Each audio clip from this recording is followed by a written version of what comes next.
السلام علیکم ورحمۃ اللہ وبرکاتہ۔ الحمد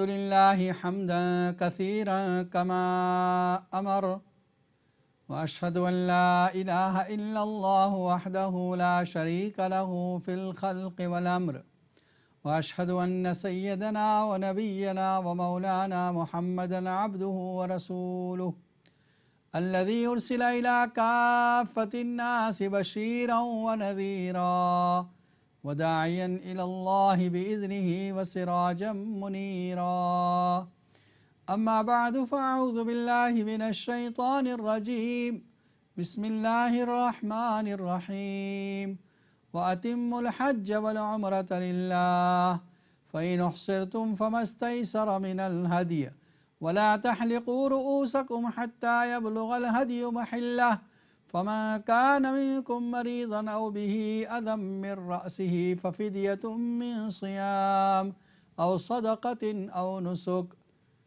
صدق الله العظيم۔ ناظرین کرام، اس وقت آپ دیکھ رہے ہیں شان رمضان کا خصوصی پروگرام جو اقرا ٹی وی پر روزانہ اسی وقت نشر کیا جاتا ہے اور جس میں کسی موضوع پر گفتگو ہوتی ہے اور اس کے بعد آپ کے لیے لائیو کالوں کا سلسلہ بھی جاری کیا جاتا ہے۔ اگر آپ کے ذہن میں کوئی سوال کوئی کویشچن ہے تو آپ بھی اسٹوڈیو کے نمبر پر فون کر کے معلوم کر سکتے ہیں۔ گزشتہ جو ہماری مجلس میں گفتگو چل رہی تھی حج اور عمرے کے متعلق تھی، اور حج کی اہمیت، حج کی حکمت، حج کی فرضیت، یہ کچھ باتیں ہم نے گزشتہ مجلس میں بیان کی تھیں۔ اللہ تعالیٰ کی تمام صفات کو اگر ہم ڈیوائیڈ کرنا چاہیں تو دو حصوں میں اس کو تقسیم کر سکتے ہیں، ایک ہے صفت جمال اور ایک ہے صفت جلال۔ یہ دونوں صفتیں بالکل الگ الگ ہیں۔ صفت جمال جیسے اللہ نے ہمیں پیدا کیا، اللہ نے ہم پر احسان کیا، اللہ نے ہمیں رزق دیا، اللہ تعالیٰ انعام کرنے والا ہے، رحم کرنے والا ہے، مشفق ہے، مہربان ہے، یہ سب صفت جمال کے تحت جائے گی۔ اور دوسری کیٹیگری جو ہم نے کی ہے صفت جلال، اس میں القہار زبردست، العزیز زبردست، الغالب المتکبر تکبر کرنے والا، شدید العقاب سخت سزا دینے والا، سریع الحساب جلد حساب لینے والا، عزیز ذو انتقام، یہ سب ادھر جائے گی۔ تو دو الگ الگ صفتیں ہیں یا دو قسم کی صفتیں اللہ کی، صفت جمال، صفت جلال، اور دونوں کے تحت ایک ایک عبادت ہم پر فرض کی گئی۔ یعنی تقاضا جمال یہ تھا کہ ہم اللہ سے اپنی محبت کا اظہار کرتے کیونکہ اللہ نے ہم پر احسان کیا، اللہ نے ہمیں پیدا کیا، اللہ نے ہمیں نعمتیں دی، اس کی وجہ سے جو عبادت فرض ہوئی وہ حج ہے۔ اور صفت جلال کے تحت ایک عبادت فرض ہوئی کہ اللہ غالب ہے، زبردست ہے، متکبر ہے، شدید العقاب ہے، سریع الحساب ہے، تو اللہ کے آگے جھکنا، یہ نماز کی عبادت فرض کی گئی۔ تو اہم اور بنیادی عبادت بھی یہ دو ہی ہیں، نماز اور حج۔ دوسری دو عبادتیں جو ہے وہ اس کے ساتھ جڑ جاتی ہیں، جیسے گزشتہ مجلس میں بتایا تھا کہ حج اور روزہ یہ دونوں کنیکٹڈ ہیں، اور روزہ جو ہے ایک سپلیمنٹری ہے، مکمل کرنے والی ہے حج کی عبادت کو۔ اسی طرح زکوٰۃ جو ہے یہ مکمل کر رہی ہے نماز کو، کیونکہ اقیموا الصلاۃ وآتوا الزکوٰۃ ساتھ ساتھ ذکر فرماتے ہیں، مور دین 82 ٹائمز، تقریباً 82 مرتبہ یا اس سے بھی زیادہ اللہ نے دونوں کو ساتھ ساتھ ذکر فرمایا قرآن۔ اور نماز اللہ کے دربار کی حاضری ہے، اس کے آگے جھکنا ہے۔ جس طرح ایک بندہ، ایک غلام اپنے آقا کے سامنے جھکتا ہے، جب وہ جاتا ہے تو کس طریقے سے جاتا ہے؟ صاف ستھرا ہو کر جاتا ہے۔ اس لیے وضو، طہارت یہ لازمی کر دی۔ اچھے کپڑے پہن کر جاتا ہے.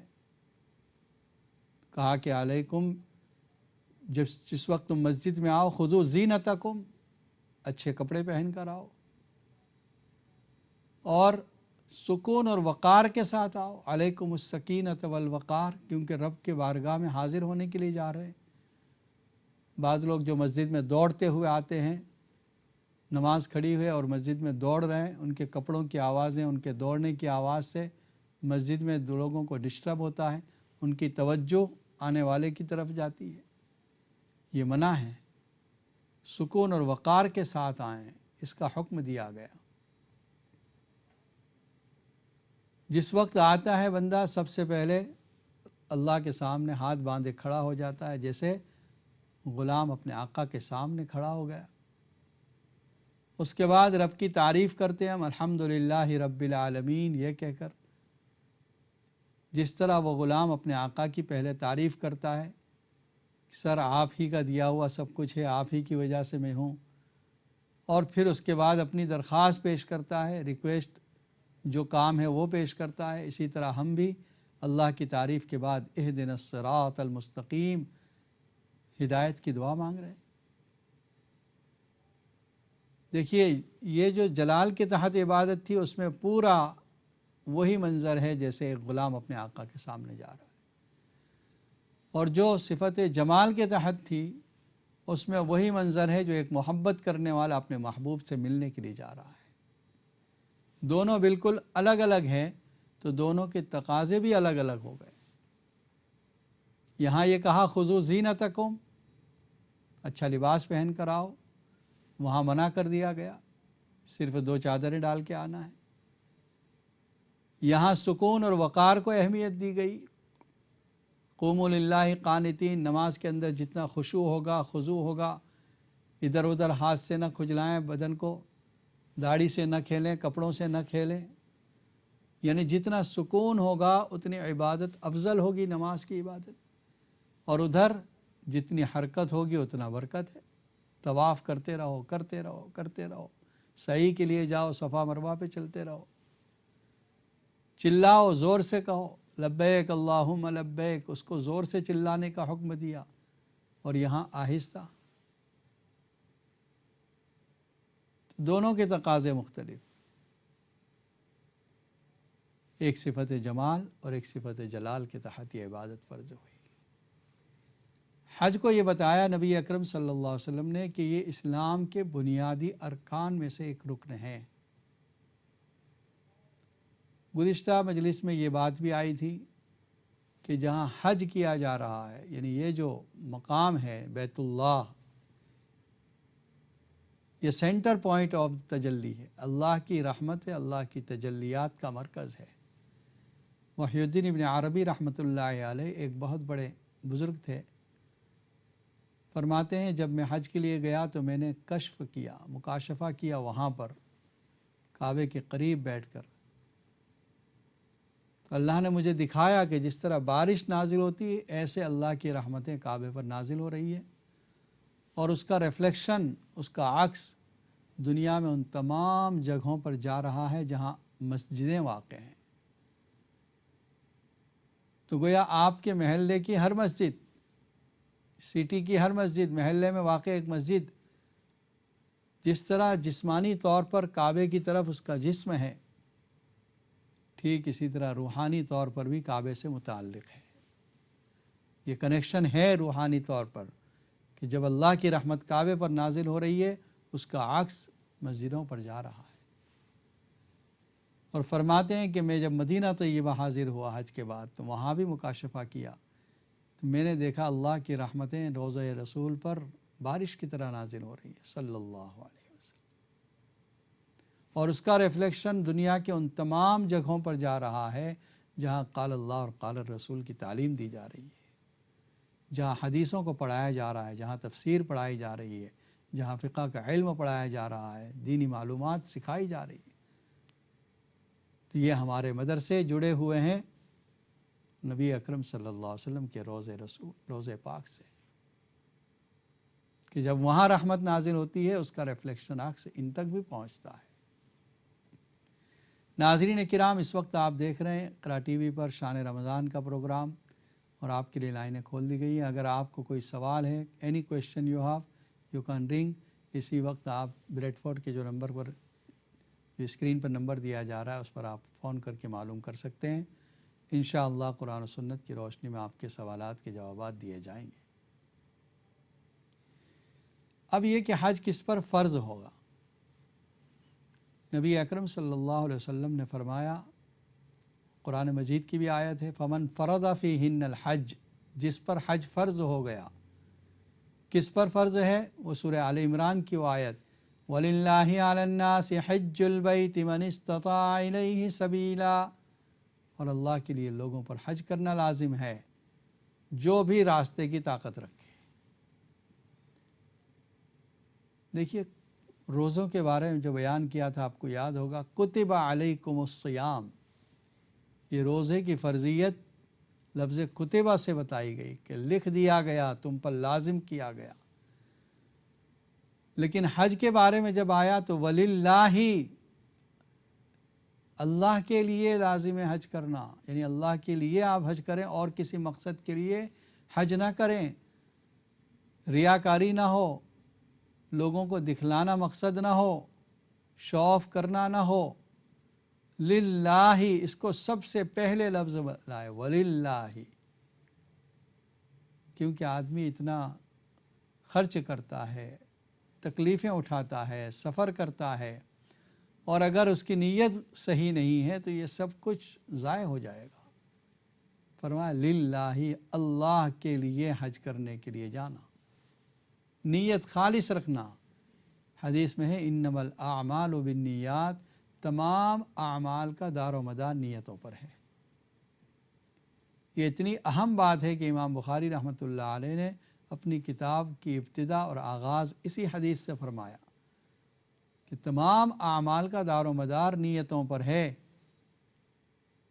باقی تمام حدیثیں بعد میں، لیکن یاد رکھنا جو بھی حدیثیں آپ پڑھ رہے ہیں، جو حدیثیں جس پر عمل کرنا ہے، سب سے پہلے یاد رکھنا نیت کو خالص کر لینا۔ تو آیت میں وللہ کا لفظ سب سے پہلے لائے، وللہ علی الناس، لوگوں پر لازم ہے۔ علی کا لفظ یہ لزوم کو بتاتا ہے کہ لازم ہے لوگوں پر حج کرنا، حج البیت، حج کرنا بیت اللہ کا۔ حج یا حج کے لفظی معنی ہوتے ہیں ارادہ کرنا، کسی اہم کام کا ارادہ کرنا۔ تو حج البیت کا مطلب اللہ کے گھر کا ارادہ کرنا، یہ حج ہے۔ من استطاع الیہ سبیلا، کس پر لازم ہے؟ من استطاع، جو طاقت رکھے راستے کی، یعنی جس کے پاس اپنے گھر سے بیت اللہ تک جانے اور واپس آنے، جتنے دن وہ سفر میں رہے گا اتنے دن گھر والوں کے اخراجات موجود ہوں، اس پر حج فرض ہو گیا۔ جانے کا خرچہ، ٹکٹ، آنے کا خرچہ، ریٹرن ٹکٹ، وہاں رہنے کا خرچہ، اکوموڈیشن، اور جو سفر وہاں پر ہوگا وہ کھانا پینا، وہ یہ سب اخراجات اگر آپ کے پاس آ گئے، اور جتنے دن کا سفر ہے، 4 ویک کے لیے جا رہے ہیں، 4 ویک گھر کا جن کی ذمہ داری آپ پر ہے، بیوی بچوں کی، ان کا خرچہ آپ کے پاس جمع ہو گیا، حج لازم ہو گیا۔ اور جس سال لازم ہو اسی سال کر لینا چاہیے۔ حدیث میں آتا ہے، نبی اکرم صلی اللہ علیہ وسلم نے فرمایا، تعجلوا، حج میں جلدی کرو، کہیں ایسا نہ ہو کہ کہیں کوئی بیماری تم کو روک دے۔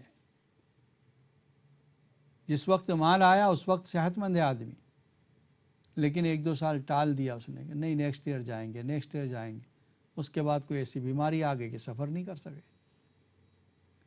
اس لیے لازم ہے، کوشش یہ کرنی چاہیے کہ جس سال لازم ہوا اسی سال کر لیں۔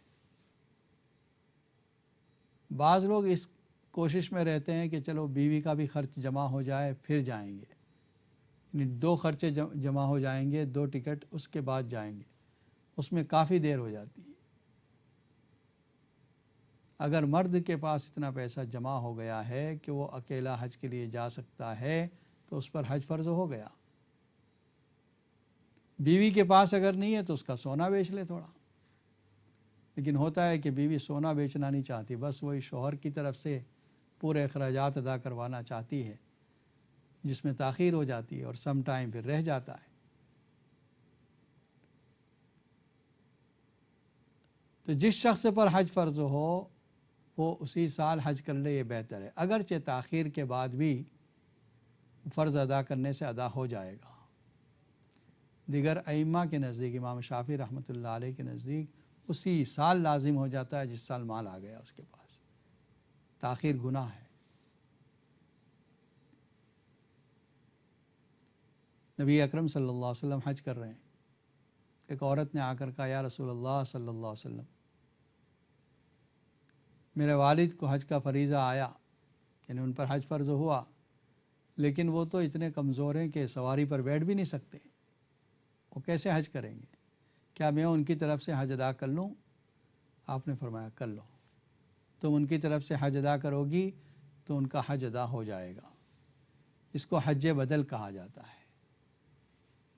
اس کی دو شکل ہے، ایک تو یہ کہ جس کی طرف سے آپ حج کر رہے ہیں وہ زندہ ہے لیکن اس قدر کمزور ہو گیا ہے کہ سفر کی طاقت نہیں رکھتا، یا کوئی بیماری ایسی ہے جس بیماری کی وجہ سے وہ اتنا طویل سفر نہیں کر سکے گا، تو پھر اپنی زندگی میں وہ حج کروا سکتا ہے۔ دوسرا ہے کہ کسی شخص کا انتقال ہو گیا، اگر اس نے حج بدل کرانے کی وصیت کی ہو تو اس کے مال میں سے، یعنی میراث سے پہلے حج بدل کی 1/3 میں سے اس کی وصیت جاری کی جائے گی۔ اور اگر کوئی اس طرح مر گیا کہ اس پر حج فرض تو تھا لیکن اس نے وصیت نہیں کی کہ میری طرف سے حج کروانا، یہ نہیں کہا ہے، تو اس صورت میں وارثوں کے ذمے حج کروانا لازم تو نہیں، لیکن اگر وہ اپنے باپ کا مال حاصل کر رہے ہیں تو ان کو چاہیے کہ باپ کا یہ فریضہ بھی ادا کروا دیں، حج بدل کروا دیں۔ باپ نے ان کے لیے اتنا کچھ مال جمع کیا، گھر بنایا، گھر کے حصے مل رہے ہیں، تو پھر باپ کی طرف سے حج بدل کرا دینا چاہیے۔ دیکھیے دوسرے کاموں میں یعنی نماز اور روزے کے اندر بدل نہیں چلے گا۔ کوئی آدمی کسی اور کی طرف سے نماز ادا کر لے یہ نہیں ہوگا، کوئی آدمی کسی اور کی طرف سے روزہ رکھے یہ ادا نہیں ہوگا، لیکن زکوٰۃ اور حج یہ ادا ہو جائے گی، کیونکہ عبادتوں میں دو قسم کی عبادتیں ہیں، ایک وہ عبادت ہے جو جسمانی عبادت ہیں اور ایک وہ عبادت ہے جو مالی عبادت ہے۔ جسمانی عبادت جو فزیکل ادا کرتے ہیں، روزہ ہے، نماز ہے، اور مالی عبادت جیسے زکوٰۃ ہے۔ تو جسمانی عبادت تو کسی اور کی طرف سے ادا نہیں کی جا سکتی، مالی عبادت ادا کی جا سکتی، اور حج کے اندر دونوں مکس ہیں، مال بھی خرچ ہو رہا ہے اور فزیکل آپ کا سفر بھی ہے، وہاں پہنچنا ہے، طواف کرنا ہے، سعی کرنا ہے، یہ سب اعمال اور ارکان بھی ادا کرنے، تو دونوں ہونے کی وجہ سے اس میں اجازت مل گئی ہے کہ اگر کوئی شخص حج بدل کروانا چاہے یا کرنا چاہے تو کیا جا سکتا ہے۔ نبی اکرم صلی اللہ علیہ وسلم کی روایت ہمارے لیے دلیل ہے۔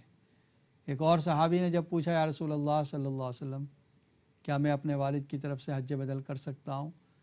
آپ نے فرمایا کہ کیا اگر ان کی طرف سے قرض ہوتا تو تم ادا نہیں کرتے؟ کہا جی ہاں ادا کرتا۔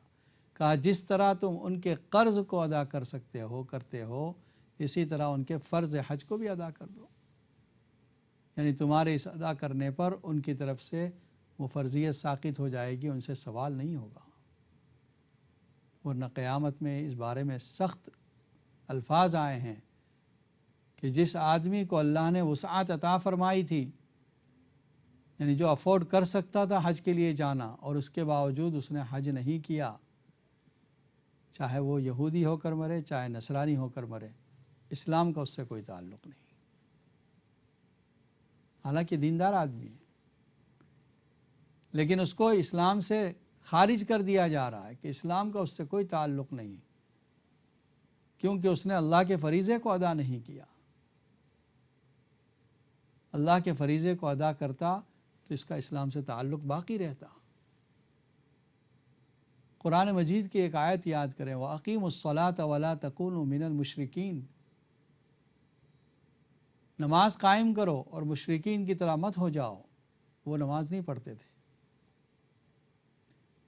تو نماز نہ پڑھنے میں آیت میں مشابہت دی گئی، مشرک مت ہو جاؤ، اس کا مطلب کیوں؟ اس لیے کہ مشرکین حج کرتے تھے، نماز نہیں پڑھتے تھے، اور جب حج کی باری آئی تو فرمایا کہ یہودی ہو کر مرے، نصرانی ہو کر مرے، کیونکہ یہود و نصارہ حج نہیں کرتے تھے، مشرکین حج کرتے تھے۔ تو حج نہ کرنے والے کو مشرکین کے ساتھ مشابہ نہیں کہا، بلکہ یہود و نصارہ کے ساتھ مشابہت کی، کیونکہ وہ لوگ حج نہیں کرتے تھے۔ زمانے جاہلیت میں مشرکین حج کرتے تھے، وہ جو طریقے چلے آ رہے تھے ابراہیم علیہ السلام سے، تو کچھ خرافات، کچھ روایات، کچھ رسوم کی شکل میں ابھی بھی باقی رہ گیا تھا، اس لیے وہ لوگ حج کے لیے جاتے تھے۔ لیکن یہ قریشی لوگ جو کہتے تھے کہ ہم تو بیت اللہ کے پڑوسی ہیں، ہمارا حج تو حرم سے باہر نہیں ہوتا، ہم حرم میں حج کریں گے۔ حرم کا مطلب جو حدود حرم ہے، تو عرفات جو ہے وہ حدود حرم سے خارج ہے، یہ لوگ عرفات نہیں جاتے تھے، مینا تک جاتے تھے۔ اللہ تعالیٰ نے قرآن مجید میں اس کی اصلاح فرمائی، فَإِذَا أَفَضْتُم مِّنْ عَرَفَاتٍ فَاذْكُرُوا اللَّهَ عِندَ الْمَشْعَرِ الْحَرَامِ ثُمَّ أَفِيضُوا مِنْ حَيْثُ أَفَاضَ النَّاسُ وَاسْتَغْفِرُوا اللَّهَ۔ تم بھی جاؤ عرفات جیسے اور لوگ جاتے ہیں، تو کوئی وی آئی پی ٹریٹمنٹ نہیں ہوگی قریش کی، بلکہ حج کا اصل رکن ہی عرفات کا قیام ہے، وقوف عرفات جسے کہتے ہیں۔ نبی اکرم صلی اللہ علیہ وسلم نے فرمایا الحج عرفۃ، عرفے کا وقوف یہی حج ہے، یعنی مین جو حج کے رکن ہے، جس کو رکن اعظم کہہ سکتے ہیں، وہ عرفہ کا وقوف ہے۔ 10 تاریخ کو، 9 تاریخ کو صبح سے لے کر زوال تک تو وہاں جانے کا وقت ہے، زوال سے لے کر غروب آفتاب تک، اس ٹائم میں کچھ دیر کے لیے بھی وہاں کوئی پہنچ جائے، اس کا حج ہوگا۔ انشاءاللہ اسی سیریز کے اندر آپ کو طریقہ حج بھی بتائیں گے، عمرے کا طریقہ بھی بتایا جائے گا انشاءاللہ، اور اس کے اندر کس مسائل جو پیش آتے ہیں وہ بھی بتائے جائیں گے۔ پروگرام دیکھتے رہیں۔ شان رمضان کا یہ خصوصی پروگرام روزانہ اسی وقت نشر کیا جاتا ہے، اس میں آپ کے سوال و جواب بھی لیے جا رہے ہیں۔ اگر آپ کے ذہن میں کوئی کویشچن، کوئی سوال ہے تو آپ اسٹوڈیو کے نمبر پر فون کر کے معلوم کر سکتے ہیں۔ انشاءاللہ قرآن و سنت کی روشنی میں آپ کے سوالات کے جوابات دیے جائیں گے، اور ضروری نہیں کہ جو ٹاپک چل رہا ہے حج اسی بارے میں سوال ہو، آپ اس کے علاوہ بھی سوال کر سکتے ہیں۔ انشاءاللہ آپ کو سوالات کے جوابات دیے جائیں گے۔ بریک کے بعد انشاءاللہ پھر ملاقات ہوگی۔ پروگرام دیکھتے رہیں۔ السلام علیکم ورحمۃ اللہ وبرکاتہ۔